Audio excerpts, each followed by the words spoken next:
Ayan, mga kaibigan, magbabahagi na tayo ng matitinding impormasyon. Tama, at muli na naman dito sa grupo ng mga tagahanga, ang pinakapaborito nating segment ng mga pelikula na may malakas na dating. Ang pelikula ngayong araw na ating tatalakayin ay pinamagatang Akay, na nakamit ang pinakamataas na kita sa takilya sa North America sa loob ng isang linggo. May limitasyon ng H, samantalang ang E. Ang istorya naman ay talagang maganda at nakakaengganyo. At ang bidang babae ay pamilyar na sa inyong lahat. Nanood na ba kayo ng Vampire Diaries? Ang bruhang si Bonnie roon ang bida sa pelikulang ito. Kaya tara na, panoorin na natin. Ang medyo daring na suspense film na ito, Adik Ako. Basta, nagsimula ang pelikula sa isang insidente ng arson. Binuksan nito ang tabing ng misteryong ito. Biglang nagbago ang eksena. Napunta sa kay Blackie, ang apoy kanina. Siya ang nagsindi. Dahil sa kapabayaan ng dating may-ari ng bahay. Nasunog ang bahay ni na Blackie. Kaya namatay ang buong pamilya niya. Para sa paghihiganti, sinunog ni Blackie ang bahay ng dating landlord niya. Kaya naman ang buong pamilya ng dating landlord niya ay nasawi rin sa sunog. Pero noon, 15 taong gulang pa lang si Blackie. Hindi pa siya nasa edad na mapaparusahan. Ikinulong siya sa Youth Detention Center. 11 years na ang nakalipas. Si Blackie ay isang ganap na tao na ngayon at nagtatrabaho sa isang kumpanya ng pamumuhunan sa ari-arian. Ang babaeng ito, may occupational hazard. Iyon ay ang napakahusay niyang kakayahan sa pagkuha ng impormasyon, lalo na ang mga chismis sa larangan ng ari-arian. Dahil nais na niyang umasenso, at ang Diyos nga ay nagpakita ng awa sa kanya. Isang araw, pagkatapos ng trabaho, nagpunta siya sa swimming pool para mag-ehersisyo. Sa kalagitnaan ng biyahe, may narinig akong chismis tungkol sa isang pabrika na ibebenta, at mura pa. Oo, nasa magandang lokasyon, malapit sa tubig. Malaking potential yan. Dating pabrika ng delat ang pagkain, yung Ainsworth Canning Factory. Huwag mo munang ipaalam ha, hindi pa naman sigurado kung itutuloy ang pagbebenta. Pero balita ko, baka pumayag ang may-ari na ibenta ito. Sige, pag-uusapan na lang natin mamaya. Ang sulit-sulit talaga. Pagkarinig ko ng balitang ito, seryosong-seryoso rin si Blackie. Kinabukasan pagpasok niya sa trabaho, gusto na niyang magpakita ng husay. Ipaalam niya ang magandang balitang ito sa amo. Pero ang mas mataas na posisyon, nakakaapi. Dahil sa kulay ng kanyang balat, tapos hindi pa magkasundo sa sekretarya ng boss niyang si Charlie. Kaya naisantabi ang oportunidad. Dahil nga hindi siya masaya sa trabaho. Sana naman masaya siya sa pag-ibig. Nakilala ni Blackie sa social media ang isang lalaki. Ang kasintahang pulis na nasa harapan niya ngayon. Pero medyo nadismaya si Blackie nang makita niya ito. Ang pangit naman ng pananamit nito. Para siyang hindi bagay sa mga kasama. Pero wala na siyang magagawa. Nakaschedule na nga. Kumain pa rin naman siya ng hapunan kasama ang lalaki kahit na para lang sa pangalan. At ang ikinagulat niya, nagkataon na naman niyang nakita si Ana. Bakit nga pala ulit? Kasi noon pa man. Nasa swimming pool siya. Naglunsad siya ng isang sunod-sunod na panliligaw kay Black Girl. Pero noon, hindi siya pinansin ni Black Girl. Ngayon, bumalik na naman siya. At ngayon, hindi na nakatiis si Black Girl. Agad silang nagkita ni Ana sa kanyang apartment. Ang pag-ibig sa Amerika, alam na ng nakakaalam. Ganun lang talaga ka-simple. Kahit ano pa ang oryentasyong sexual o pamantayan sa pagpili ng mapapangasawa, basta't masaya ka na. Ang babaeng Afro-American na nakaranas ng pag-ibig ay unti-unting nagkaroon ng tiwala sa sarili. Sa isang lingguhang pagpupulong, hindi na niya napigilan ang nasa puso niya. Diretso niyang nilampasan si Charlie, ang sekretarya, at sinabi sa amo ang kanyang iniisip. Akala niya yung ganitong labis na pagkilos. Haharapin ko ang pagtutol ng amo. Ngunit ang resulta ay di inaasahan. Ang amo ay tila napakaganda ng plano. Sinisipan niya ang kanyang sekretarya kung bakit hindi agad ibinigay sa kanya ang magandang balita. Mall, beach, hotel. Ang lugar na ito ay handa ng magbago. Ay send mo sa akin ang mga detalye. Na-send ko na. Ganun ba, Ryan? Ha? Oo nga pala. Nasa inbox mo na sigurado yun. Tapos bakit hindi mo inaayos? Syempre hayaan mo na. Ganito na lang. Si Claire na lang ang bahala. Nakuha ng babaeng may maitim na balat ang gusto niya, at naisahan pa niya ang sekretarya. Di nagtagal. Sinunod na ng amo ang gusto ng babaeng may maitim na balat at bumili na nga ng pabrika, at kumita pa ng malaki. Pagkatapos noon, ang babaeng may maitim na balat na nagtagumpay ay umasenso at pumalit na sa dating sekretarya na si Charlie. Naging paborito ng amo. At syempre, lalong tumindi ang pagmamahala nila ni Ana. Tunay ngang tagumpay sa pag-ibig at karera. Ngunit ng mga sandaling iyon, isang malaking biro ang ginawa sa kanya ng tadhana. Isang araw, inimbitahan ng amo si Blackie sa bahay niya para sa team building. Pagkatapos mag-ayos ay dumating siya ayon sa usapan. Pagkatapos, bigla na lang akong natulala. Ang asawa pala ng amo ay si Ana, ang babaeng nakilala ko. Sobrang awkward ng sitwasyon. Hindi ko alam ang sasabihin. Pagkatapos, gusto ni Ana magpaliwanag. Pero syempre, hindi na nakinig ang babaeng itim. Ang sabi kasi noon, single siya. Ngunit ngayon, may asawa na siya. At ang mas nakakagulat, ang sarili niyang amo. Kahit anong paliwanag ni Ana, desidido na si Blackie na tapusin ang relasyon. Hanggang sa isang araw, inyaya ng amo si Blackie sa dalampasigan para mag-usap. Doon lang tuluyang naunawaan ni Blackie ang tunay niyang pagkatao. Ang amo pala ay may gusto kay Blackie. Nalaman ko lang na ang asawa pala ni Ana ay isang walang kwentang lalaki. Bigla akong nakaramdam ng awa kay Ana. Pagkatapos noon, nagkabati na sila ni Ana at nag-enjoy sila sa kanilang pagsasama. Pero may nangyaring di inaasahan. Habang nagtatagpo sila sa swimming pool, nakita sila ng kanilang kasamahan sa trabaho. Nakakahiya naman ito. Kung sasabihin niya sa amo, talagang aalis na ako. At gaya nga ng inaasahan, kinabukasan, pagpasok ko sa trabaho, ang amo ay nagwawala sa opisina. At galit na lumabas ng opisina, at sinaman pa ng tingin si Blackie. Mukhang delikado na ang sitwasyon.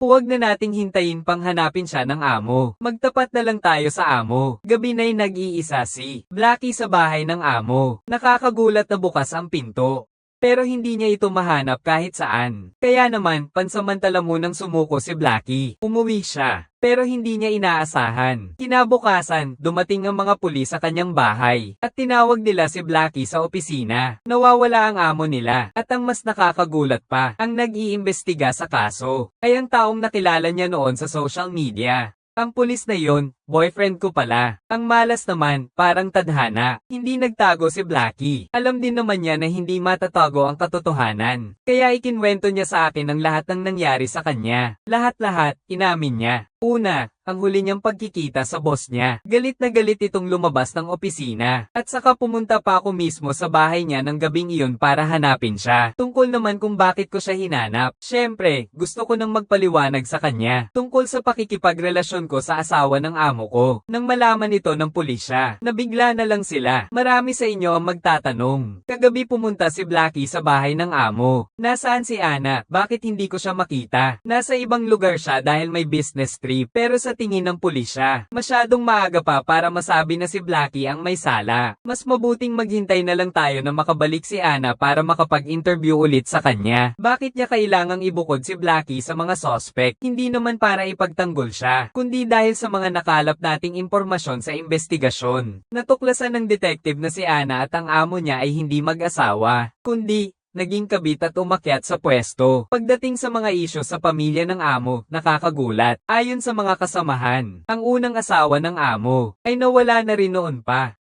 At matagal ding hindi natagpuan. At idineklara ng natural na namatay. Hindi naman talaga siya nagsimula mula sa wala ang boss na ito, kundi minana niya ang yaman ng kanyang dating asawa. At di nagtagal, nakilala niya ang kanyang kasalukuyang asawang si Ana, noong ikasal siya sa boss. 15 taong gulang pa lang si Ana. At ang mas kakaiba pa rito ay, nang mawala ang unang asawa ng boss, ang boss naman ay nagpanggap na may business trip. Sobrang kahawig nito sa nangyari. Masyadong magkataon naman yata ito. Bilang isang detective, sinabi ng kanyang kutob sa kanya na may kakaiba sa pangyayaring ito. Kinakabahan din si Haimei. Magpapaliwanag pa lang sana siya sa amo niya. Nang mawala na ang amo niya, nawawala rin si Ana ngayon. Parang may nagsasabi, nandito na nga siya. Parang multo si Ana. Bigla na lang siyang sumulpot sa likod ni Blackie. Nagulat siya ng husto.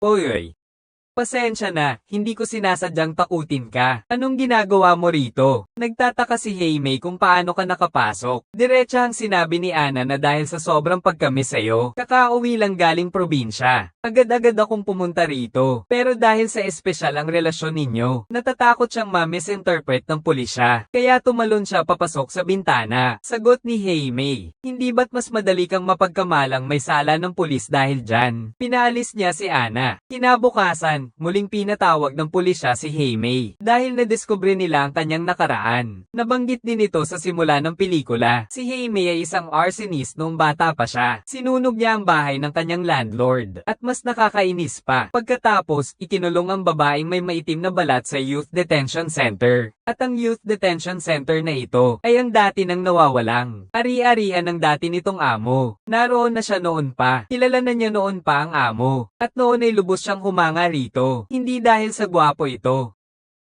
Kaya naman, sa kabuuan, may sapat na dahilan ng pulisya para isiping ang babaeng may kulay ang may sala, at agad na binigay ang sariling pagsusuri. Nang mabunyag ang pagtataksil ng babaeng may kulay kay Ana, dahil sa takot at hiya, pumunta siya sa bahay ng amo para magpaliwanag. Ngunit wala ring nangyari. Kaya naman, nag-iba ang pagtingin mo dahil sa galit. Sinaktan daw ng boses si Show. Ang walang kwentang pag-iisip na ito, kahit ang mga detective. Napakalayo ng pag-iisip ng matandang ito. Agad na tinihil ang pag-iimbestiga. Ang totoo niyan, ang pagtawag kay Blackie, hindi para pilitin siyang umamin, kundi para kunin ang DNA niya. Pagkatapos, inihambing sa DNA ng sospek na natagpuan sa pinangyarihan ng krimen sa bahay ng amo. Ngunit ang hindi inaasahan ni Blackie ay may isang hibla ng buhok na may bakas ng dugo na natagpuan sa pinangyarihan. At eksaktong tugma ito sa DNA ni Blackie. Kaya naman, matibay na ang ebidensya. Agad na nagtungo ang mga kriminalista at si Old Black para hulihin siya. Pero nakita ni Blackie na delikado na ang sitwasyon. Kaya tumakas siya. Hindi rin mahirap makita yon. Malinaw na sinisisi lang ang babaeng may kulay. Pero sino naman kaya ang madaling makakakuha ng buhok niya? Si Ana lang naman na nakatulog na kasama niya. Kaya naman naglakas loob ang babaeng may kulay, at palihim na pumunta sa apartment na tinuluyan ni Ana para maghanap ng ebidensya. At laking gulat niya nang matuklasan, hindi si Ana isang full-time na may bahay. Mayroon pa siyang isang kumpanya ng real estate sa pribado. Kaya naman, may tanong. Ang amo ay negosyante ng mga second-hand na bahay. Bakit nga ba may hawak pa si Ana ng isang kumpanya ng real estate? Pagkatapos, nakita ng babaeng may kulay sa maraming business card ang isang pamilyar na salita. Hindi ba ito ang dating baniling pabrika ng amo? Diretsong tinawagan ni Haimei. Ang boses ng may-ari ng pabrika ang sumagot. Laking gulat ni Haimei. Alamin mo, aksidente lang niyang nalaman ng balitang ito. Paano nalaman ni Ana? At paano niya nakuha ang business card ng may-ari ng pabrika? Hanggang sa marinig niya ang sumunod na sinabi, na nagpaalimpungatan kay Haimei. Bigla akong natauhan. Kilala mo ba si Aisha White? Bigla akong natauhan. Kilala ko syempre. Nakausap mo na ba siya tungkol sa pagbebenta ng pabrika? Oo naman. Bakit? Medyo. Sabi ni Aisha na magpapakilala siya sa akin ng isang buyer. Hindi ba siya ang nagpakilala sa'yo? Ibig sabihin ba, hindi sinasadya ang pagkikita ninyo noon? Kung ganoon, hinanap ni Blackie ang front desk staff na naka-duty noon at kinuha ang CCTV footage. Tama nga ang hinala ni Blackie. Hindi iba ang taong iyon, kundi si Ana. Kaya pala naunawaan ko na ang lahat. Si Ana ang may pakana ng lahat. Una, sinadyang ibigay sa kanya ang impormasyon. Tapos, lumapit siya. Walang iba. Para lang makuha ang fingerprint at DNA ni Blackie. At saka pinatay ang amo para mailipat ang sisi. Kaya pala, paano natin ipapaliwanag ang alibay ni Ana? Nakuha naman ng pulis ang record ng pag-alis niya ng lungsod noong araw na iyon. At nasa highway pa nga. May litrato pa nga ng sasakyan niya. Paano naman natin ibabasura yon? At bigla na lang, natagpuan na ang bangkay ng amo sa loob ng boiler ng pabrika. Sinubukan ng salarin na itago ang bangkay. Pero base sa pinangyarihan, mas lalong maraming pagdududa. At ang mga sumunod na pangyayari, mas lalong nakakagulat. Si Mang Itim ay walang anumang ebidensya sa pinangyarihan. Diretsahang sinabing si Aling Itim ang salarin. Kinabukasan, naghain siya ng warrant of arrest sa korte. At sinabi niya ang kanyang mga rason. Pero ang conclusion ni Old Black, kahit ang hukom ay nakakita ng kontradiksyon. Isa, ang isang babaeng payat ang pangangatawan, ay papatay sa loob ng 40 minuto sa amo niya, at dadalhin ito gamit ang sasakyan papunta sa bodega, tapos susunugin, tapos uuwi na lang ako at matutulog. Ang nakakatawa pa, 44 na minuto ang biyahe. Paano ko magagawa yon sa loob ng 40 minuto? At ang paliwanag ni Old Black ay, dahil sinunog ang biktima. Kaya ang black girl ang may pinakamalaking pagdududa dahil isa siyang arsonist dati. Sa unang tingin, seryosong-seryoso si Lao Hei sa kasong ito pero medyo abnormal na yata ang pagiging seryoso niya. Parang nawala na ang dating maayos niyang pag-iisip kahit ano paman. Kay Ana niya itinatak ang hinala. Medyo nakakapagtaka nga yun. Nabanggit na rin natin dati, may kutubang detective na hindi ganoon kadali ang kasong ito. Ang mga unang ebidensya ay tila taliwas kay Blackie. Pero parang sinadya naman ng kriminal na iwan yon. Pagkatapos ay bumalik ang detective sa istasyon ng pulis. Sinuri niya ang mga kaso nung nawawala pa ang amo. At may napansin siyang mas kakaiba. Ang asawa pala ng kasamahan nilang si Lao Hei ay namatay din noong taong iyon. At may isa pa. Ibig sabihin, hindi naaprubahan ang claim sa insurance. May kinalaman kaya ito sa kasong ito? Habang naguguluhan ng detective, tumatawag si Blackie. Sinabi nitong marami siyang mahalagang clue. At gusto niyang makausap na mag-isa ang detective. Naguguluhan din naman ang detective. Agad-agad siyang pumunta sa usapan. Diretsahang sinabi ng babaeng black na pinaghihinalaan niya si Ana na ang tunay na salarin. Pagkatapos ay ibinigay niya ang kanyang pagsusuri dahil nakita niya sa bahay nito ang mga bayarin. Posible gamit ang kanyang pangalan. Itinatag ang kumpanyang iyon. Lihim na nakipagsabuatan sa mga bumibili ng bahay. Tapos ginamit ang kumpanya ng amo sa pagbebenta. Kumita siya sa pagbebenta nito sa mas mataas na presyo. Ngunit di nagtagal, natuklasan ito ng amo niya. Kaya't sumabog ito sa galit ng araw ding iyon. Pagkaalam na nahuli na siya. Sinabi niya sa amo niya ang kanyang pakikipagtalik sa babaeng itim. Para mailipat ang galit sa babaeng itim. Paisipin natin sa amo na siya ang mastermind ng transaksyon. Kaya naman, tiningnan niya ng masama ang babaeng may kulay. Ang eksena nang umalis siya sa opisina. Ang tanging hindi maipaliwanag ay ang alibay ni Ana.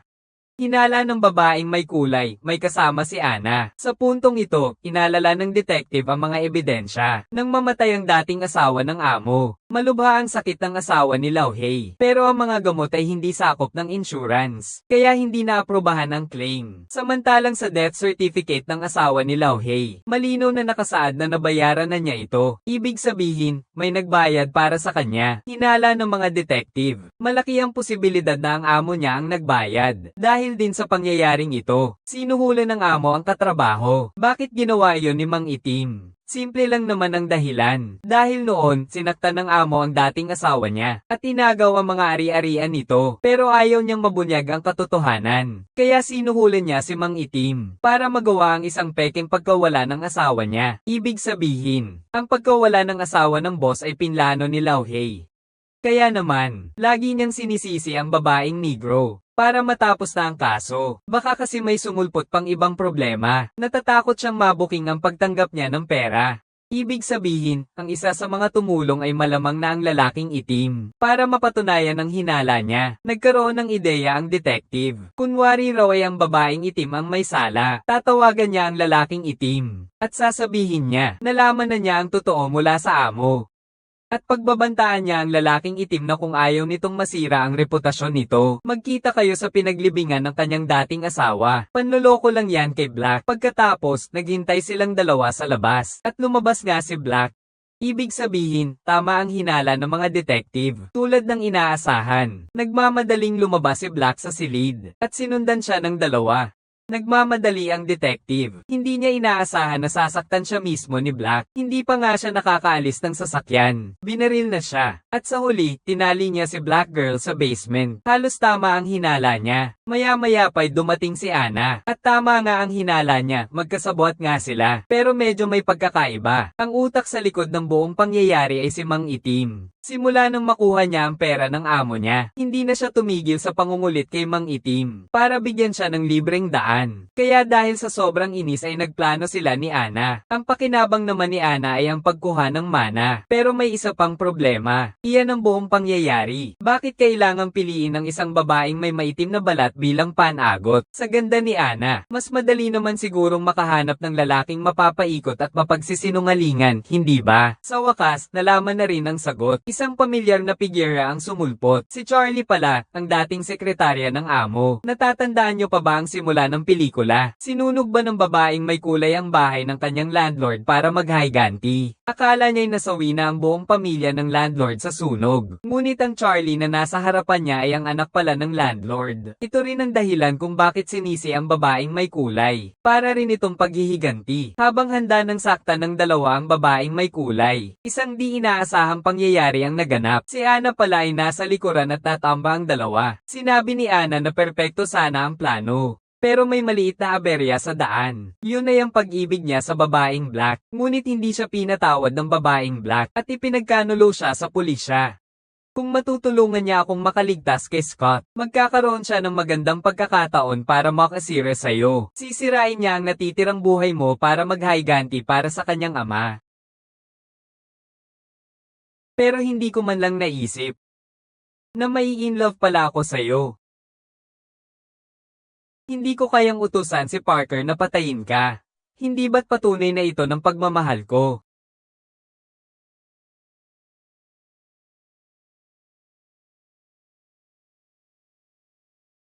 At doon natapos ang lahat. Pero sa huli, may twist pa pala ang kwento. Sinisi ng pulis si Black Girl. At binigyan siya ng gobyerno ng kabayaran. Kahit na pera lang yun. Pero umabot pala ito ng 7.5 milyon. Sapat na para mabuhay siya hanggang sa katandaan. Ang sumunod ng ngiti ay medyo nakakapagtaka. Ibig sabihin ba, alam na pala ng babaeng ito ang plano ni Ana mula pa sa simula. Sinabayan niya lang sila at nagkunwari para matapos ang palabas na ito. Ang layunin ay para makuha ang kabayaran mula sa gobyerno. Tapos, malay mo, mapayapa ang pagtatapos ng buhay ko. Okay, hanggang dito na lang ang video para sa araw na ito. Para sa mga nagustuhan, pwede ninyong panoorin ang original na pelikula. Ako si Mafeng. Kung nagustuhan ninyo ang pagsusuri ng pelikula, huwag kalimutang mag-like, mag-comment, at mag-subscribe. Maraming salamat sa suporta at pagmamahal ng mga manonood. Magkita-kita tayo sa susunod na video.